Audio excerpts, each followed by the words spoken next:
If you're a custodial supervisor at a local high school, you know that cleanliness is key, and that the best place to get cleaning supplies is from Grainger. Grainger helps you stay fully stocked on the products you trust, from paper towels and disinfectants to floor scrubbers. Plus, you can rely on Grainger for easy reordering, so you never run out of what you need. Call 1-800-GRAINGER, click Grainger.com, or just stop by. Grainger, for the ones who get it done. Okay, so ready to dive in. Absolutely. Let's do it. All right, awesome. Today we're going to be looking at something pretty wild.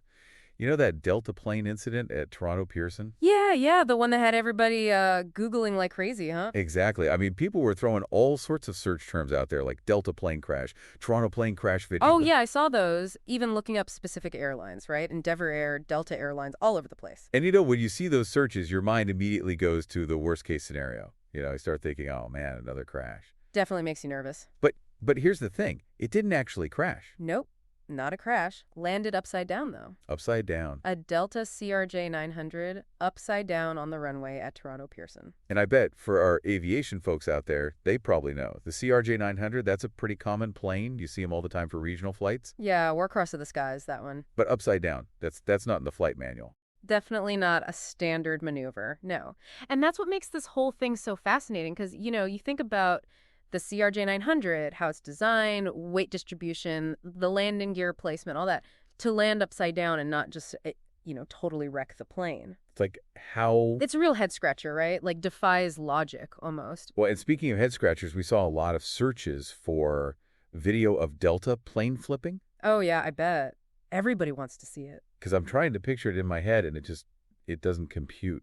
It's hard to visualize, for sure. I mean, even without the video, there are some things we can glean from, the information we have. I noticed you were looking at searches for, like, how many plane crashes in 2025. So clearly we're thinking about the bigger picture here, right? Like, is this part of a trend?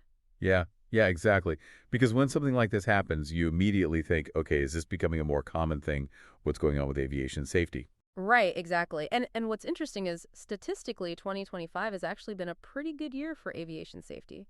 Relatively speaking, there's actually been a slight decrease in incidents. Huh. So this Delta incident is kind of like an anomaly then. Seems that way, yeah. An outlier for sure. Okay. Well, that's slightly reassuring, I guess. But still, I mean, this specific incident is just so bizarre. And, you brought up the search for Deborah Flint earlier.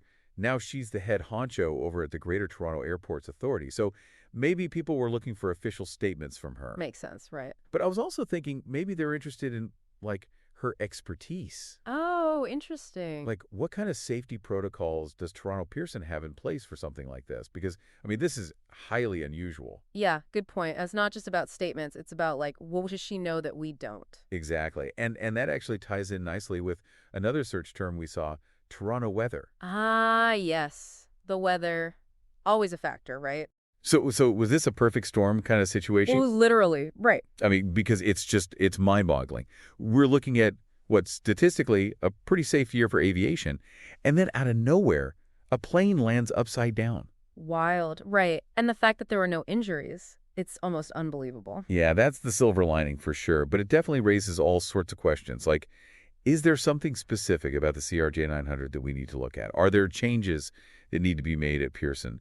Or was this just, a fluke, a case of incredibly good luck? I mean, what can we even learn from this? Well, that's the million-dollar question, isn't it? And it's why incidents like this, even without serious consequences, are so important to study, because they really highlight just how many factors are at play when it comes to aviation safety. You've got the technology itself, right? The plane. You've got the human element, the pilots, the crew. And then you've got the wild card, the weather. It's a whole system. And understanding how those things interact is crucial.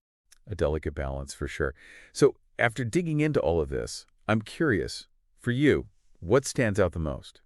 Is it the mechanics of how that plane landed upside down? Is it the safety protocols at Pearson? Or is it that bigger picture of aviation safety in 2025?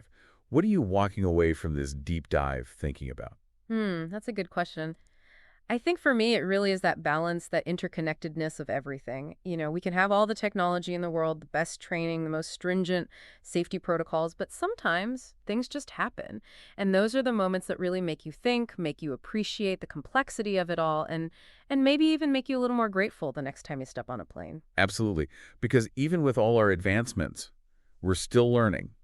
And incidents like this, as strange as they are, they push us to keep learning and to keep striving for safer skies. So our listeners out there, what about you? What's got you thinking after this deep dive? Let us know. Until next time, thanks for joining us. Today is your lucky day. Today is the day that our $3 website works for you, paying you directly to your PayPal daily.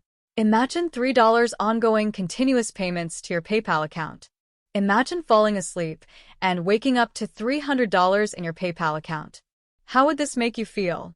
How could this help you? What bills could you pay? What kind of fun could you have? What does that retirement look like now? All for a one-time payment of $3. This website is DFY done for you, fully built and completely hosted, and never stops collecting payments for you. You have spent $3 on coffee on a regular, but that coffee won't help you create multiple streams of income. Click the link below.